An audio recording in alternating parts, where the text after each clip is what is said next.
রাখতে চান এবং স্কিনটা গ্লোয়িং রাখতে চান, অবশ্যই খেয়াল করবেন উইন্টারে আপনাদের স্কিন টাইপ যেটা থাকছে সেইটার উপর ভিত্তি করে ময়েশ্চারাইজারগুলো ব্যবহার করবেন।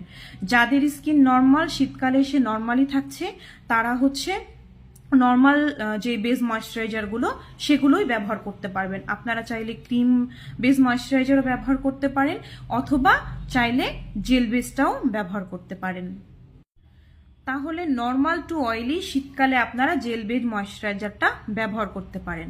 এবার ড্রাই স্কিনের জন্য হয়ে যাচ্ছে আপনাদের যে ময়েশ্চারাইজার ব্যবহার করতে হবে সেটা হচ্ছে অয়েল বেস ময়েশ্চারাইজার।